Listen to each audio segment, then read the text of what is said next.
Why are ketone bodies not formed in type 2 diabetes mellitus? Now, to understand this question, we need to know about these two enzymes, the pyruvate dehydrogenase complex and the pyruvate carboxylase. Pyruvate dehydrogenase complex converts pyruvate to acetyl coenzyme A through a series of reactions. It's important to know that this enzyme gets inhibited by acetyl coenzyme A, which is a feedback inhibitory mechanism. Pyruvate carboxylase, on the other hand, reacts with pyruvate but produces oxaloacetate. Now, this enzyme is stimulated by acetyl coenzyme A. We need to understand this concept very clearly. Now, the main reaction in the body that we were talking about, glucose enters the cell to form pyruvate. This pyruvate can get converted to acetyl coenzyme A.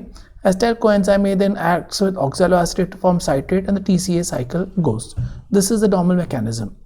When the body is in starvation state, then there is increase in glucagon.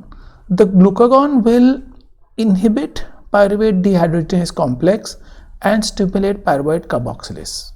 Glucagon inhibits pyruvate dehydrogenase complex and stimulates carboxylase. So in this reaction, pyruvate will more tend to form oxaloacetate than acetyl coenzyme.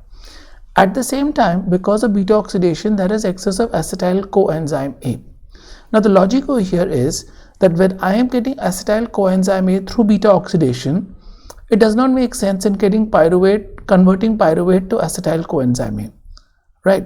But the problem is, if there's excessive acetyl coenzyme A that enters into the TCA cycle, it will consume all the oxaloacetate and the TCA cycle can get stopped.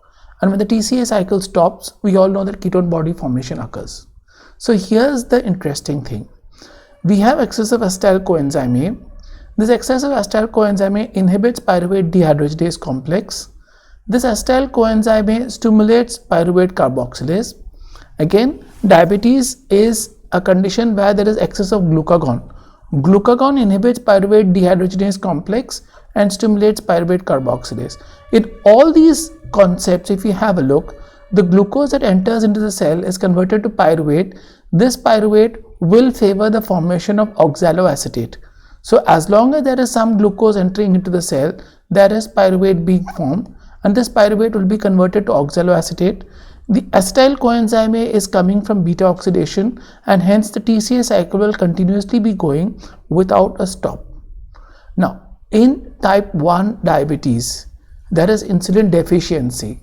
So the glucose is not able to enter into the cell. Because glucose does not enter into the cells get starved of pyruvate, and if pyruvate is not present, oxaloacetate will not be there, and this is the time when the TCA cycle can stop. On the other hand, in type 2 diabetes, the problem is glucose resistance, insulin resistance. That is, there is insulin, the insulin is pushing the glucose inside, but not to the required level. So whatever be it, there is going to be some amount of glucose entering the cell, there is going to be some amount of pyruvate always being formed. That pyruvate will always be converted to oxaloacetate. The TCA cycle will never stop. This is the main mechanism in which type 2 diabetic patients do not usually present with diabetic ketoacidosis, whereas it is very common presentation in type 1 diabetes patients.